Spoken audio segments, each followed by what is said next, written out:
I got friends that I know that I'm only gonna hear from in a time of need. I got friends that hit me up when it's been a long time they ain't heard from me. I got friends that will just be cool if I make that call and tell him it's peak. If he puts you on a shirt, he did it for me, it's a loyalty. I got friends that won't go anywhere else, she calls me the TBE. I got friends that I call my G, couple day ones with me. I got friends that started out like that, but she turned into a queen. Back in the palace ain't where you find my royalty. The next topic we're going to discuss on Boxing Bros is who would be a tougher fight for Canelo, David Benavidez or Jaime Munguia. Now, of course, we don't actually know until they step in the ring. But this is the debates that are happening on social media and everywhere, so we're going to chime in. And chiming in, we're just highlighting that these are our opinions and we actually need to see the fight.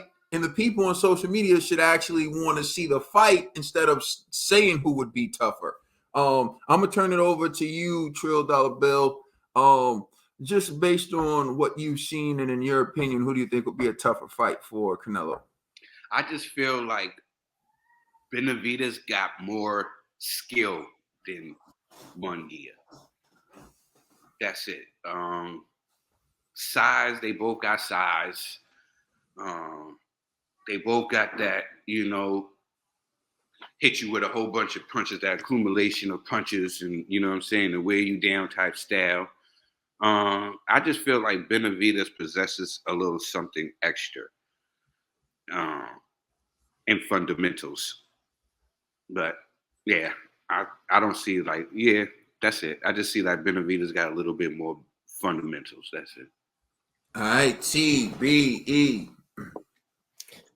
Man, yo, it's like a bounty on Canelo's head now, yo. Everybody, he got to line them all. He got to line everybody up, man. It's crazy, yo. But Canelo the hit man, and honestly, they both tough fights. But I'm gonna go with the man next in line who beat Boo Boo, who got the fight next in line. I'm gonna say it's Benavidez because you got to go through Benavidez next, and then McGee, we come right after you, but.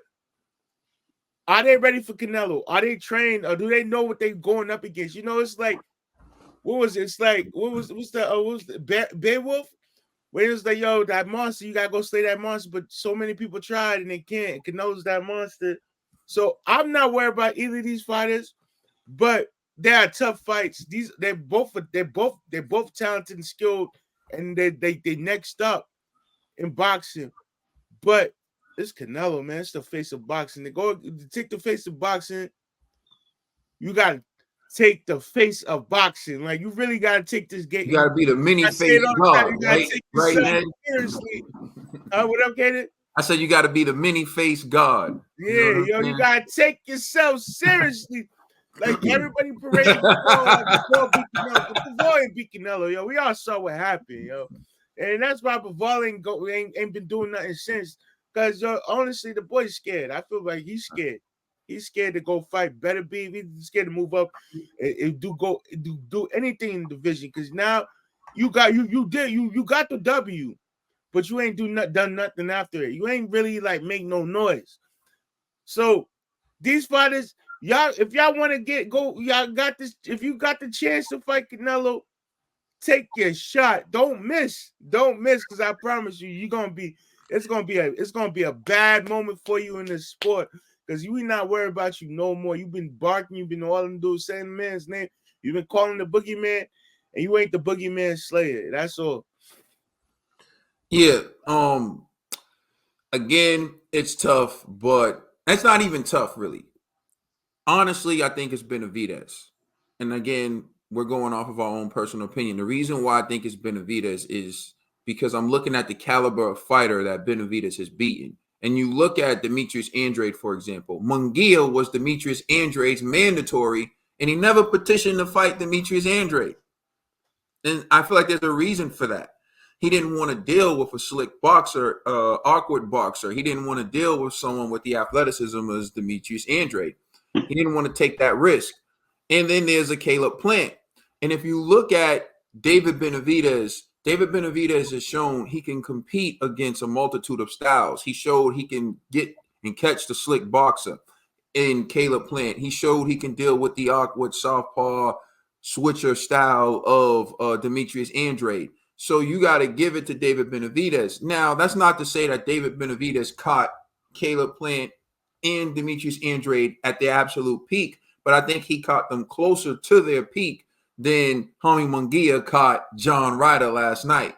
So when David Benavidez fought Caleb Plant, he was coming off of having one defeat to Canelo Alvarez, but Caleb Plant was still motivated. He still believed in himself. He still believed that he could beat David Benavidez, and he went in that ring and he gave, a gallant effort.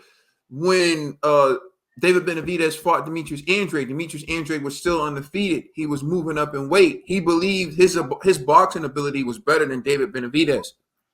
When John Ryder fought homie Munguia, he was coming off of being battered by Canelo Alvarez for 12 rounds and broken, and I believe that Golden Boy knew that. I believe that their team knew that, and that's partly why they picked John Ryder, and that's why we all picked, and G called it down to the round 9. We felt later on in that round, Ryder was going to break down from all the punishment and the wars that he'd been in. So I feel like it's a solid victory for Munguia, but I wouldn't get overhyped and start saying like, oh, Canelo's in trouble and David Benavidez is in trouble. And in fact, I would love to see Munguia fight Benavidez. And the winner of that fight gets a shot at Canelo. That would be good. Let us know how you feel in the comment section. Please like and subscribe. Check us out on Instagram and Twitter. And please check out our podcast on all major streaming services. You know you rocking with. It's the Mighty Money Boxing Bros.